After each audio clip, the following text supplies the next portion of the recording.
This girl was abused by her father ever since she was born. She was kept inside the house with zero contact with the outside world, and she was beaten every day whenever she made any noise, before she escaped nearly 14 years later. This is the story of the feral child.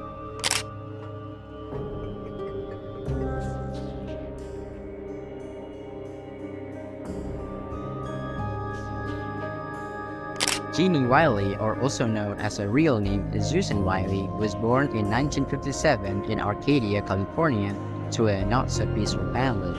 Her mother, Irene Oglesby, was from an Oklahoma farming family, and during her childhood, Irene had a severe head injury that would cause some degenerative vision problems in one eye, making her legally blind.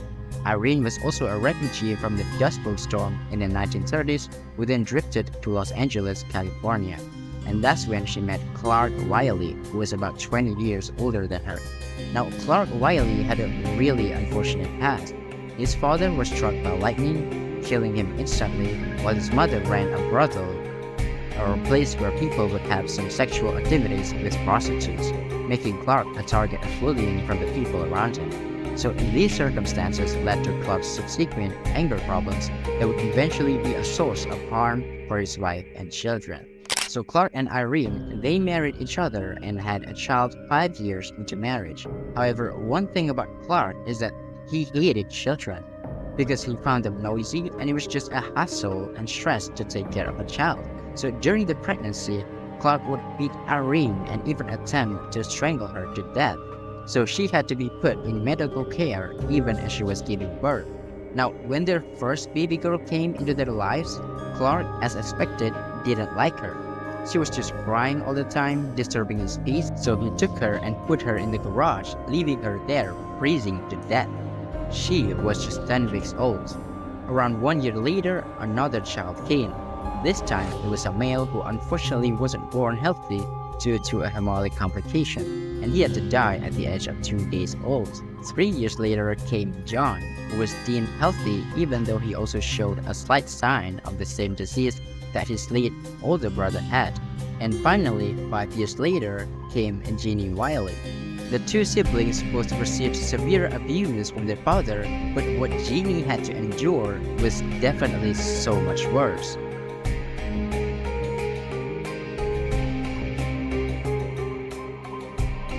So in the first few months after being born, Genie actually showed a normal development with no signs of mental abnormalities, though it was found that she was a bit late to walk, which made Clark speculate that she might be mentally disabled.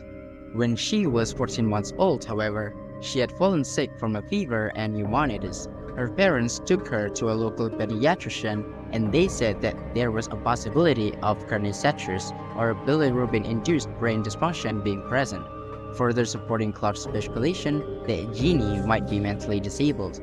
However, it all took a really dark turn when Clark's mother was caught in a hit-and-run traffic accident. Unfortunately, the woman couldn't make it. Now, we know that Clark had been somewhat off, but this made him even more crude and violent. His rage was untoppable, especially after knowing that the killer only received a probationary sentence for manslaughter and drunk driving. So Clark ultimately had lost all hope from society, and he would go on thinking that he needed to protect his family from the harsh, cruel world, which was why he moved his family into his mother's house, isolating them from the outside world.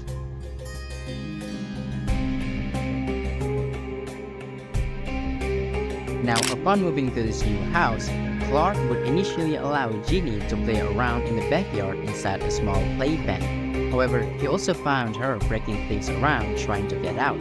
So he got angry, and from there on, he would limit her mobility, never letting her go outside ever again. During the daytime, Clark would tie Genie up to a makeshift harness that he forced Irene to make, to act as a straitjacket. Meanwhile, at night, he would tie her in a sleeping bag and place her in a metal screen-covered crib. This actually immobilized her arms and feet, so she had zero freedom to even move. Now, we know that Clark wasn't a fan of noises, so every time Genie would make any noise, Clark would roll at her like a dog and scratch her with his fingers. We don't know for sure why he was acting like a dog, but this phenomenon instilled the fear of cats and dogs inside the genie. There were also some signs that sparked the possibility of Clark having sexually abused Genie. In terms of food, Clark had only given her easily digestible baby's food such as cereal and some liquids. Irene claimed that Clark had fed her 3 times a day, but she had also mentioned that Genie would be beaten every time that she had made noises when she was hungry. So there were some speculations that Clark had refused to feed her, which is why Irene would sometimes give Genie additional food late at 11 p.m.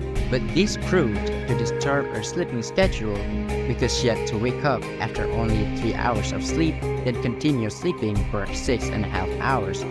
This went on for 13 years. In her own words, Genie said this: "Father hit arm, big wood, Genie cry, not spit. Father hit face, spit. Father hit big stick, father is angry. Father hit Jenny big stick. Father take his wood hit, cry.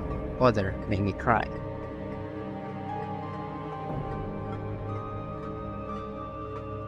Genie would think that this uncomfortable life would last forever until a glimmer of hope started to surface. In October 1970, Clark and Irene had a massive argument that could potentially turn violent.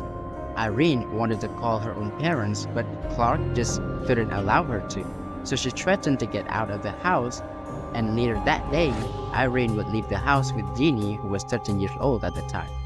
During this period, Genie's brother, John, had already run away from home and was living with his friends. Irene and Genie stayed at Irene's parents' house in Monterey Park, and around 3 weeks later, Irene had planned to apply for disability benefits for her blindness, and she also brought Genie with her. Here's where they got lucky, because due to Irene's blindness, they actually ended up in the General Social Services office. When the staff looked at them, they immediately noticed that something was wrong, especially with Genie. She wasn't even walking, but instead she would jump around like a rabbit. But that wasn't the only thing that was weird. To the staff, Genie looked like a 6 or 7-year-old girl, so when they found out her true age, they were shocked.